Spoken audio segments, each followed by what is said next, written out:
Bismillahirrahmanirrahim. Assalamualaikum warahmatullahi wabarakatuh. Sahabat Dokter Tifa, dimanapun Anda berada, jumpa kembali dengan channel yang mengantar Anda memasuki peradaban baru manusia dengan bekal keimanan, kecerdasan, dan kebenaran. Amin. Hari ini saya akan mengajak Anda untuk membahas nanomaterial misterius dalam vaksin mRNA, fakta atau spekulasi. Ini adalah sambungan dari video yang sebelumnya. Jadi, dalam perdebatan mengenai vaksin mRNA yang muncul pada masa pandemi COVID, muncullah narasi tentang keberadaan nanomaterial misterius yang diduga memiliki fungsi tersembunyi. Narasi ini berkembang nggak di tempat yang sembarangan, berkembang di berbagai forum ilmiah, di forum-forum diskusi yang diikuti oleh para ilmuwan terkemuka di dunia. Pertanyaannya adalah, apakah nanomaterial ini benar-benar ada? Jika iya, apa fungsinya ya?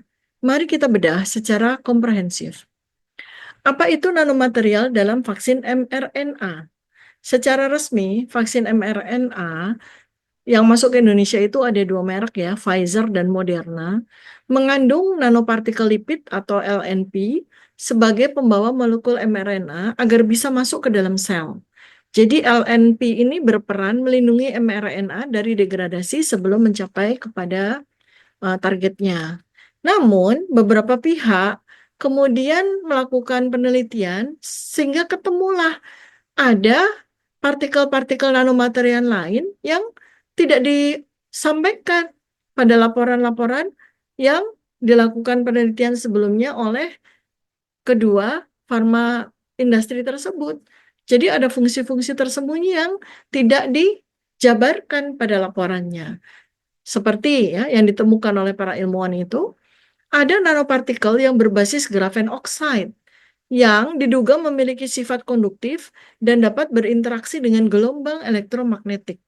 Yang kedua, ada quantum dots. Jadi partikel berskala nano yang dapat digunakan untuk pelacakan biometrik.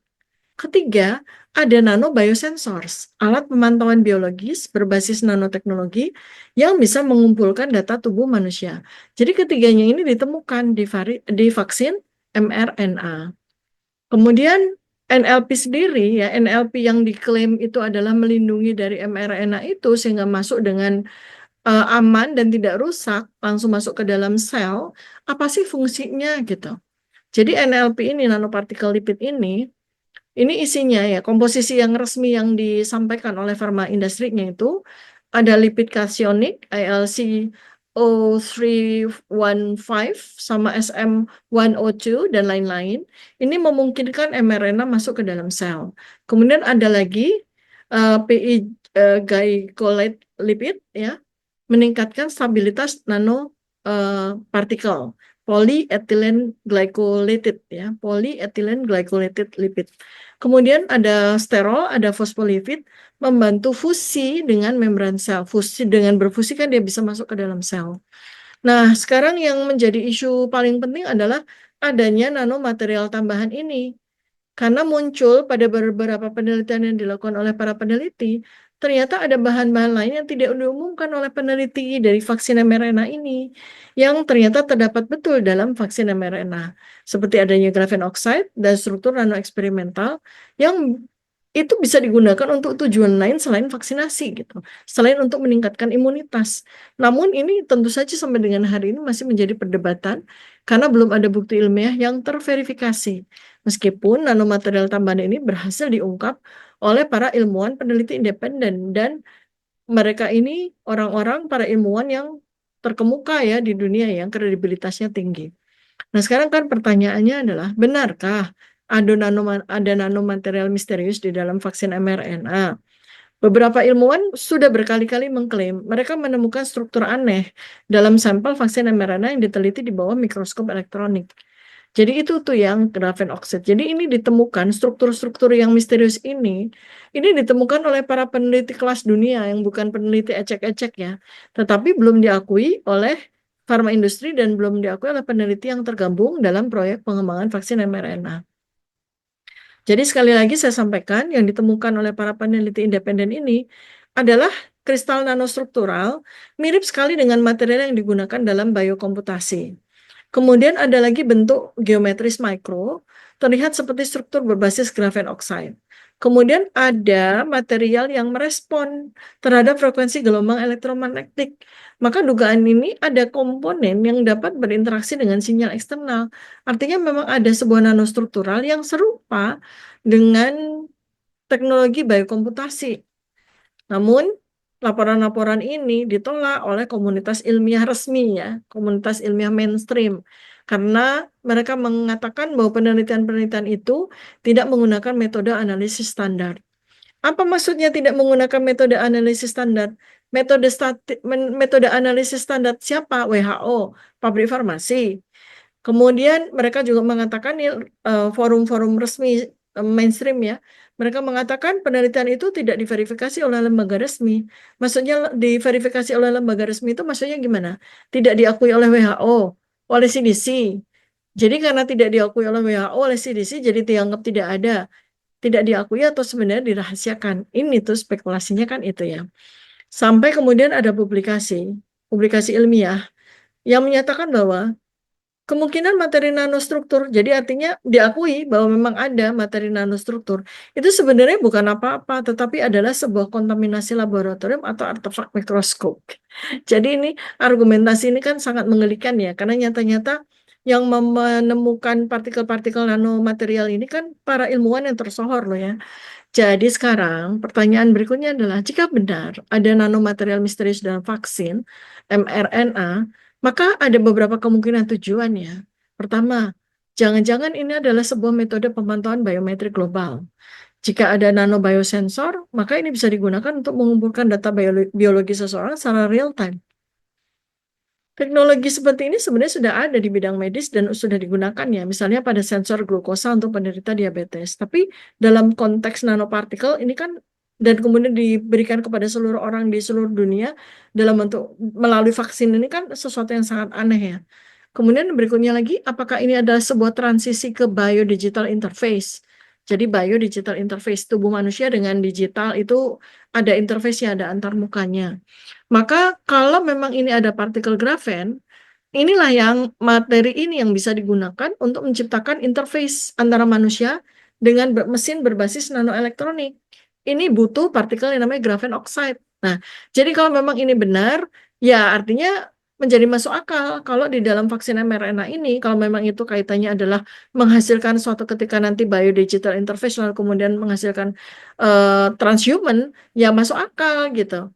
Jadi ini adalah sebuah langkah awal menuju integrasi biologi dengan AI, integrasi antara manusia, antara biologinya manusia dengan AI, dan ini adalah sebuah langkah awal. Barangkali mungkin ini sebuah eksperimental, apakah berhasil atau tidak gitu ya, dengan menggunakan kamuflase vaksin mRNA. Berikutnya lagi adalah apakah ini adalah sebuah kontrol melalui gelombang elektromagnetik. Jika ada material yang dapat merespon frekuensi 5G atau gelombang elektromagnetik lainnya, maka ya tentu saja menjadi masuk akal kalau kemudian ada barang, ada nanomaterial yang memberikan respon tersebut. Karena ada tujuannya, misalnya dalam sistem biodigital atau komunikasi internal dalam tubuh dengan menggunakan biologinya tubuh bersama dengan gelombang elektromagnetik dari eksternal. Namun semua ini ya kategorinya kalau disebut spekulatif enggak ya, karena sudah ada bukti kuat. Hypothetical ya boleh, tapi hipotesisnya kuat karena dikonfirmasi dengan berbagai macam metode-metode penelitian yang lain, bukan metode penelitian kesehatan ya. Karena ini konsepnya itu kan udah multidimensional, multidisiplin ilmu. Nah, memang dalam diskusi para ilmuwan itu masih terjadi debat, polemik, jurnal-jurnal ilmiah pun sudah menyampaikan penemuan, tapi tetap ditentang dengan segala macam argumentasi-argumentasi. Jadi kesimpulannya, vaksin mRNA memang mengandung nanopartikel lipid yang diketahui fungsinya. Tetapi ya ada klaim tentang nanomaterial lain yang bersifat kontroversial dan belum firm secara ilmiah. Artinya secara ilmiah ya perlu dikaji juga nih, terbukti secara ilmiah itu maksudnya bagaimana. Nah, sekarang kan pertanyaan berikutnya adalah, jika benar ada nanomaterial tambahan dan bisa digunakan untuk berbagai tujuan, termasuk pemantauan biometrik atau sebuah integrasi biodigital integration, maka ini adalah merupakan bukti adanya transisi ke transhuman, ke Adam 5 yang mungkin tidak terjadi langsung melalui vaksin, atau memang vaksin itu sebagai sebuah the bridger gitu ya, jembatan, dan kemudian nanti merupakan sebuah langkah awal, lalu kemudian nanti akan diikuti dengan langkah-langkah berikutnya. Tetapi apabila ini memang kemudian dinyatakan, ya, maka penemuan beberapa materi nanostruktur tersebut itu bisa menjadi sebuah langkah awal menuju kepada metode transhumanisme, yaitu apa? Mengubah manusia biologi, manusia Adam 4.0 menjadi manusia semi-transhuman atau Adam 4.5 gitu ya, yang kemudian nanti akan menyongsong manusia transhuman total atau Adam 5.0. Jadi sengaja ya saya buat penamaannya peradaban ini, entitas ini sebagai Adam. Ini bukan maksudnya Nabi Adam alaihissalam, bukan ya, tetapi ini entitas gitu ya. Nah, makanya jika kita melihat ini supaya nggak bingung ya, jadi ini saya bikin istilah baru. Nah, sahabat Dr. Tifa semuanya, jika kita melihat ini dari sebuah perspektif the future of the universe, kemana alam semesta ini akan dibawa oleh manusia, apakah ini bagian dari desain besar menuju manusia yang diubah melalui teknologi, atau justru ini adalah ujian dalam memahami batas antara manusia alami dan manusia buatan. Jika ini membuka pikiran kalian, jika ini mengguncang pemahaman kalian, tekan like, subscribe, dan share, karena di era ini yang sadar harus membangunkan yang lain. Tekan lonceng notifikasi sehingga kalian tidak ketinggalan analisis mind-blowing lainnya dari Dr. Tifa. Sampai jumpa di video berikutnya ya. Assalamualaikum warahmatullahi wabarakatuh. Salam kebenaran.